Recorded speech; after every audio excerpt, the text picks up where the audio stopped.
मित्रों नमस्कार। क्यों मनाते हैं गुरु पूर्णिमा?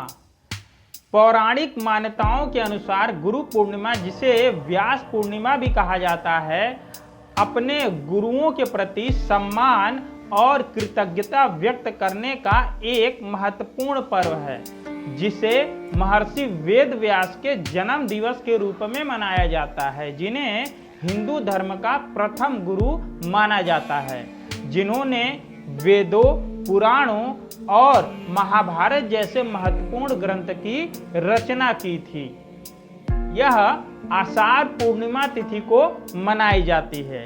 इस दिन शिष्य अपने गुरु की पूजा करते हैं, चरण वंदना करते हैं और उनसे सुख समृद्धि का आशीर्वाद प्राप्त करते हैं। इस दिन गुरु महिमा का वर्णन किया जाता है।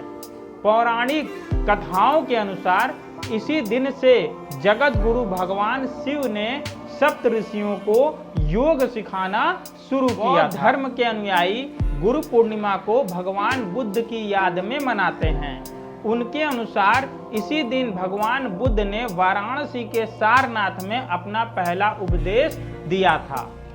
संत कबीर दास जी अपने दोहे के माध्यम से गुरु महिमा के बारे में लिखते हैं। गुरु गोविंद दो खड़े काके लागी पाँव, बलिहारी गुरु आपने गोविंद दियो बताओ। अर्थात संत कबीर दास जी अपने दोहे के माध्यम से समझाते हैं कि अगर गुरु और गोविंद यानी ईश्वर दोनों साथ में खड़े हो जाएं तो हमें किसका चरण पकड़ना चाहिए। और इसके जवाब में संत कबीर दास जी अपने दोहे में उत्तर दे रहे हैं कि हमें गुरु के ही चरण को पकड़ना चाहिए, क्योंकि गुरु के ज्ञान से ही हमें ईश्वर के दर्शन करने का सौभाग्य प्राप्त हो रहा है। गुरु महिमा के बारे में कबीर दास जी ने एक और दोहे में लिखा है कि गुरु बिन उपजे न ज्ञान, गुरु बिन मिले न मोष, गुरु बिन लखे न सत्य को, गुरु बिन मिटे न दोष।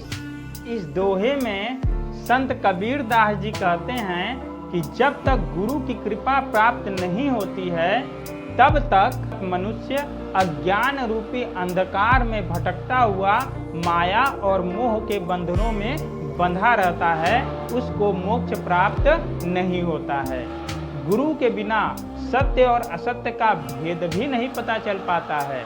गुरु के बिना ज्ञान का मिल पाना बिल्कुल असंभव है। गुरु के बिना उचित और अनुचित का ज्ञान भी नहीं हो पाता है। इसलिए हम अपने जीवन में गुरु के सम्मान और उनके हमारे जीवन में योगदान के लिए उनकी वंदना करते हैं, उनकी पूजा करते हैं, उनकी महिमा का बखान करते हैं, क्योंकि उन्हीं की ज्ञान और उन्हीं के आशीर्वाद से हमें सुख समृद्धि और आगे के जीवन में हमें मोक्ष प्राप्त होता है। तो दोस्तों, आज की बातें और कहानियाँ यहीं तक। मिलते हैं फिर से एक नई टॉपिक के साथ। नमस्कार।